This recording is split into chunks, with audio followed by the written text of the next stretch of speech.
Fala pessoal, tudo bem?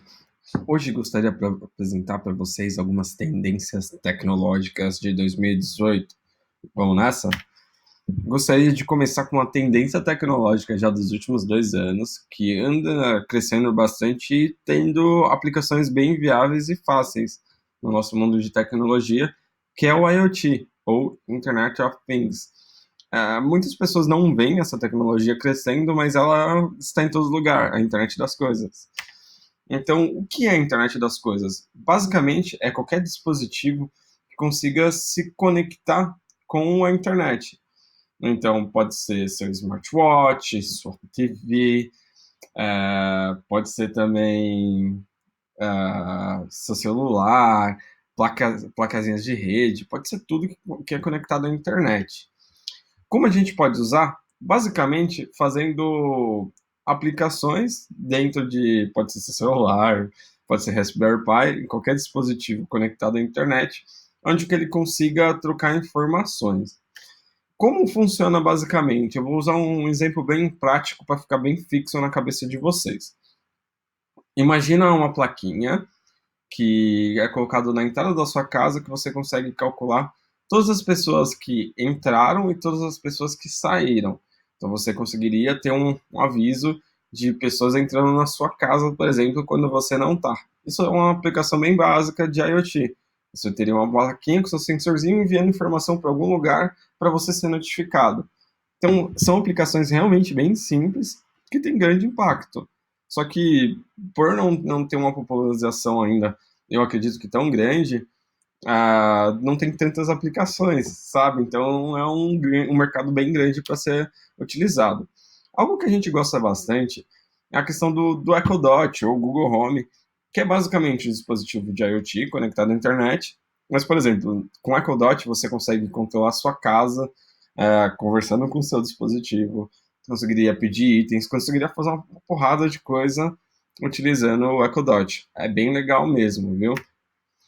Alguns casos de sucesso bem interessantes com a IoT é, por exemplo, teve um cara em algum país, eu acho que americano na Europa, que fez um sensor que ele avisa quando a lata de lixo está cheia. Então, quando a lata de lixo está cheia, ele vai lá e manda um request falando: oh, a lata de lixo 32B está cheia. Vai lá o carro de lixo. Isso daí ele conseguiu economizar na coleta de lixo. Porque basicamente o caminhão já sabia a rota que ele tinha que fazer, já economizava gasolina, tempo dos funcionários. Foi bem legal. A Smart House, eu acredito que é mais famoso, assim, possível, onde você consegue controlar toda a sua casa, um exemplo até do sensor de entrada e saída. Então você consegue colocar vários sensores, vários gadgetzinhos e conectar eles todos. Então, você consegue ligar o ar-condicionado antes de chegar em casa, ligar a luz, ou preparar um ambiente. É legal pra caramba, pra falar a verdade.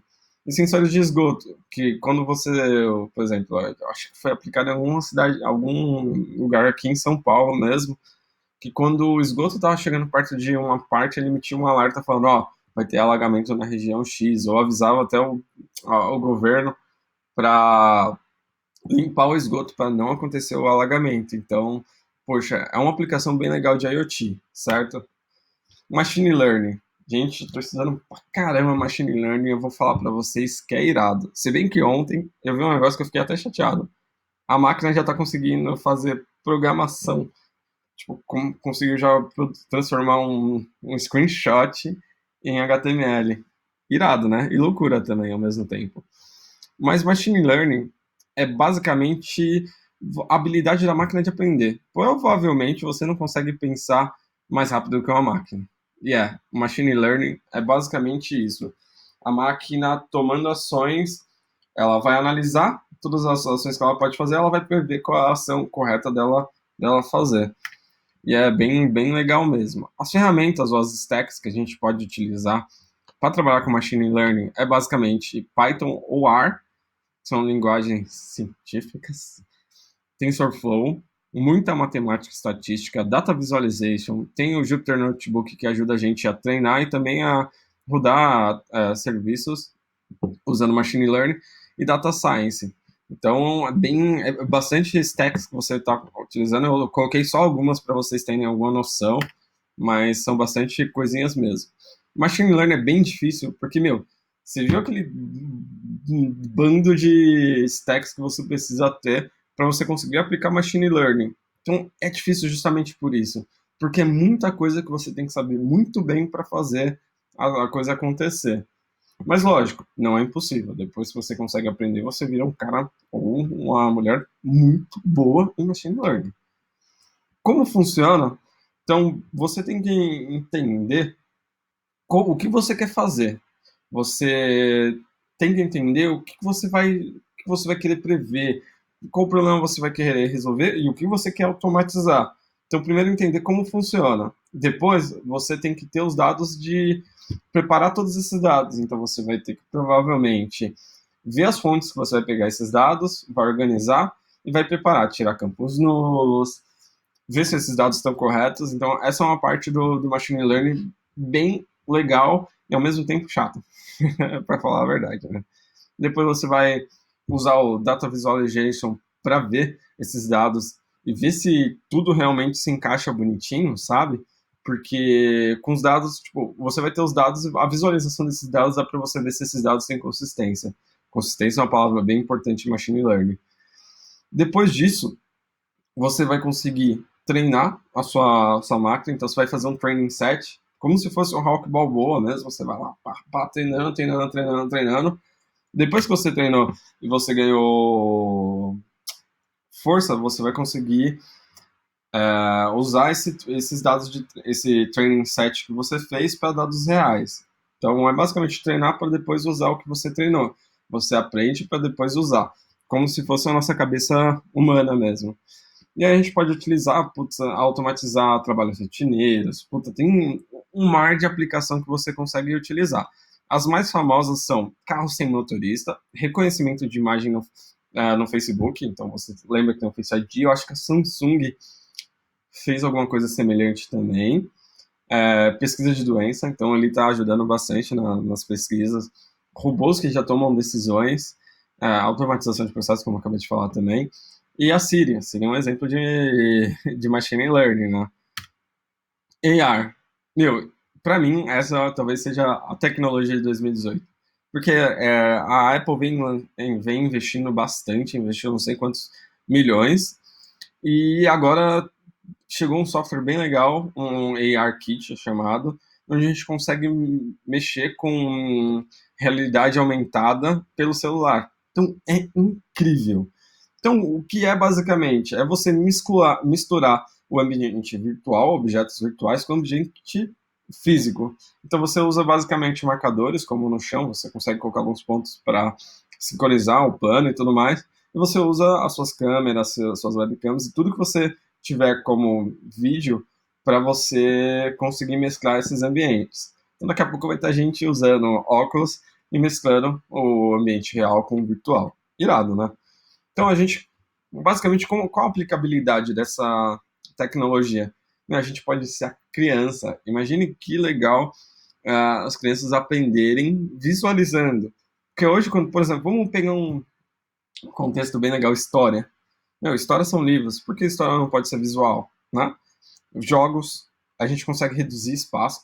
Então, tipo, para que o objeto precisa existir se ele pode existir somente no âmbito visual, virtual? Se a gente conseguiria, puta, aplicabilidade, tipo, ecológica, tipo, reduzindo matérias, enfim, tudo no objeto virtual. Uma das coisas mais iradas que eu dei uma olhada também na internet é que imagine você usar um PC dentro do seu celular ou dentro do seu ambiente de realidade aumentada. Irado, né?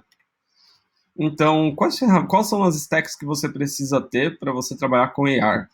Basicamente, você precisa manjar de 3D, que é difícil pra caramba, então a galera de design vai curtir. Animação, Swift, que é da Apple. E, putz, aplicativos de desenvolvimento seriam, por exemplo, Xcode, por aí vai. E o ARKit, né?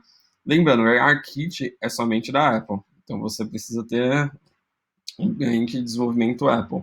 Por enquanto, eu acredito, né? Quer dizer, por enquanto, assim, até surgir tecnologias para, por exemplo, Samsung e por aí vai, por Android, por aí vai.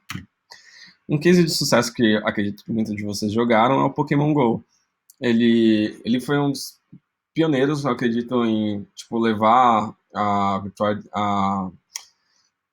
realidade aumentada para outro nível. E o mais legal de tudo é, eles fizeram sem o ARKit. Então eles fizeram do jeito mais difícil possível. Então os caras são muito bons. E aí o ARKit acaba facilitando essa interface de desenvolvimento, né? Blockchain. Quem não ouviu falar sobre Bitcoin, né?